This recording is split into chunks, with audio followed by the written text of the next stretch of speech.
Hello, എല്ലാവർക്കും light P S സിയുടെ പുതിയൊരു ക്ലാസ്സിലേക്ക് സ്വാഗതം. അപ്പോൾ ഇന്നത്തെ ക്ലാസ്സിൽ നമ്മൾ നോക്കാൻ പോകുന്നത് കേരള പുരസ്കാരങ്ങളാണ്. കേരള പുരസ്കാരങ്ങൾ ആദ്യമായിട്ട് കൊടുത്തു തുടങ്ങിയിട്ടുള്ളത് 2022 തൊട്ടാണ് കൊടുത്തു തുടങ്ങിയിട്ടുള്ളത്. ഇപ്പോൾ 2023 പുതിയ പുരസ്കാരങ്ങൾ വന്നിട്ടുണ്ട്. അപ്പോൾ നമുക്ക് രണ്ടും പഠിക്കണം. 2022, 2023 ഇമ്പോർട്ടൻ്റ് ആണ്. അപ്പോൾ അത് രണ്ടും നോക്കണം. അപ്പോൾ കേന്ദ്ര ഗവൺമെൻറ് നൽകുന്ന പത്മ പുരസ്കാര മാതൃകയിൽ കേരള ഗവൺമെൻറ് ഏർപ്പെടുത്തിയ പുരസ്കാരമാണ് കേരള പുരസ്കാരങ്ങൾ. അപ്പോൾ അതിൽ 3 കാറ്റഗറി ആയിട്ടാണ് കേരള ജ്യോതി, കേരള പ്രഭ, കേരളശ്രീ. 2023 കേരള ജ്യോതി പുരസ്കാരം ലഭിച്ചത് ടി പത്മനാഭനാണ്. 2023 കേരള ജ്യോതി ടി പത്മനാഭൻ. 2022 പ്രഥമ കേരള ജ്യോതി പുരസ്കാരം ലഭിച്ചത് MT വാസുദേവൻ നായർക്കാണ്. അപ്പോൾ അത് രണ്ടും ഓർത്ത് വയ്ക്കണം. 2023 ടി പത്മനാഭൻ, 2022 MT വാസുദേവൻ നായർ. അടുത്തത് കേരള പ്രഭ പുരസ്കാരം. അത് 2 പേർക്കാണ് ഈ വർഷം ലഭിച്ചിട്ടുള്ളത്. ജസ്റ്റിസ് M ഫാത്തിമ ബീവിയും സൂര്യ കൃഷ്ണമൂർത്തിയും.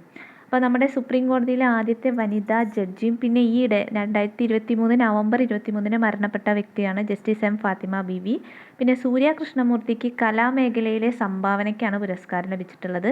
അപ്പോൾ 2023 2 പേർക്ക് ജസ്റ്റിസ് M ഫാത്തിമ ബീവിയും സൂര്യ കൃഷ്ണമൂർത്തിയും.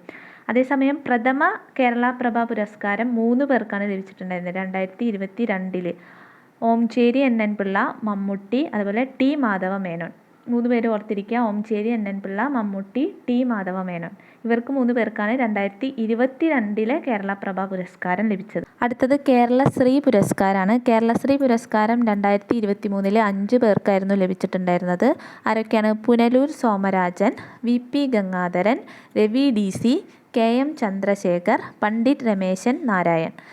അപ്പോൾ ആർക്കൊക്കെയാണ്? Punalur Somarajan, VP Gangadharan, Ravi DC, KM Chandrasekhar, Pandit Ramesh Narayan. Punalur Somarajan social വർക്കറാണ്. അതേപോലെ VP ഗംഗാധരൻ ആരോഗ്യ മേഖലയിലും, രവി DC വാണിജ്യം, KM Chandrasekhar civil service, Pandit Rameshan Narayan കലാമേഖലയിലുമാണ് പുരസ്കാരങ്ങൾ ലഭിച്ചത്. ഇനി പ്രഥമ കേരളശ്രീ, അതായത് 2022 6 പേർക്ക് കേരളശ്രീ പുരസ്കാരം ലഭിച്ചിട്ടുണ്ട്. ആരൊക്കെയാണ് അവർ? MP Parameswaran, doctor Biju, Vaikom Vijayalakshmi, Gopinath Muthukad, Kochouseph Chittilappilly, Kanayi Kunhiraman Nair. അതിൽ കേരളശ്രീ പുരസ്കാരം നിരസിച്ച ആളാണ് കാനായി കുഞ്ഞിരാമൻ നായർ. ഗോപിനാഥ് മുതുകാട് എല്ലാവർക്കും അറിയാം, മജീഷ്യൻ.